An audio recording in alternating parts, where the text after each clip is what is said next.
ಕಪ್ಪೆಗಳ ಒಂದು ಗುಂಪು ಕಾಡಿನೊಳಗೆ ಸಾಗುತ್ತಿದ್ದಾಗ ಆಕಸ್ಮಿಕವಾಗಿ 2 ಕಪ್ಪೆಗಳು ಒಂದು ಆಳವಾದ ಹೊಂಡಕ್ಕೆ ಬಿದ್ದವು.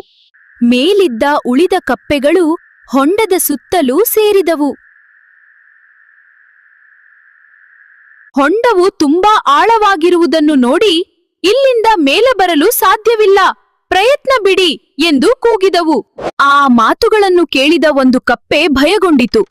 ಅದು ಪ್ರಯತ್ನ ನಿಲ್ಲಿಸಿ ನಿರಾಶೆಯಿಂದ ಅಲ್ಲಿಯೇ ಸತ್ತು ಹೋಯಿತು.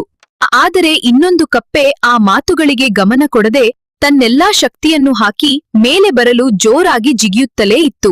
ಮೇಲಿದ್ದ ಕಪ್ಪೆಗಳು ವ್ಯರ್ಥ ಪ್ರಯತ್ನ ಮಾಡಬೇಡ, ನಿಲ್ಲು ಎಂದು ಇನ್ನೂ ಜೋರಾಗಿ ಕೂಗುತ್ತಿದ್ದವು. ಆದರೆ ಆ ಕಪ್ಪೆ ಇನ್ನೂ ಹೆಚ್ಚು ಶಕ್ತಿಯಿಂದ ಜಿಗಿದು ಕೊನೆಗೂ ಮೇಲೆ ಬಂತು. ಕಪ್ಪೆ ಹೊರಗೆ ಬಂದಾಗ ಉಳಿದ ಕಪ್ಪೆಗಳು ಆಶ್ಚರ್ಯಪಟ್ಟವು. ಆ ಕಪ್ಪೆಗೆ ಕಿವಿ ಕೇಳಿಸುತ್ತಿರಲಿಲ್ಲ. ಅವರು ಕೂಗುತ್ತಿರುವುದನ್ನು ಅದು ನನ್ನನ್ನು ಹುರಿದುಂಬಿಸುತ್ತಿದ್ದಾರೆ ಎಂದು ಭಾವಿಸಿತ್ತು. ಮಕ್ಕಳೇ, ನಮಗೆ ಈ ಕಥೆಯಿಂದ ಏನ್ ತಿಳಿಯುತ್ತದೆ ಅಂದ್ರೆ, ಜೀವನದಲ್ಲಿ ಗೆಲ್ಲಲು ನಿನ್ನಿಂದ ಸಾಧ್ಯವಿಲ್ಲ ಎನ್ನುವ ಟೀಕೆಗಳಿಗೆ ನೀವು ಕಿವುಡರಾಗ್ಬೇಕು. ಬದಲಿಗೆ ಆ ಕೂಗುಗಳೆಲ್ಲವೂ ನಿಮ್ಮನ್ನ ಇನ್ನಷ್ಟು ಎತ್ತರಕ್ಕೆ ಜಿಗಿ ಎಂದು ಪ್ರೋತ್ಸಾಹಿಸ್ತಿವೆ ಎಂದು ನಂಬಬೇಕು. ನಿಮ್ಮ ಕನಸುಗಳು ಕೈಗೆಟುಕದಷ್ಟು ಎತ್ತರದಲ್ಲಿವೆ ಎಂದು ಜಗತ್ತು ಕೂಗಬಹುದು.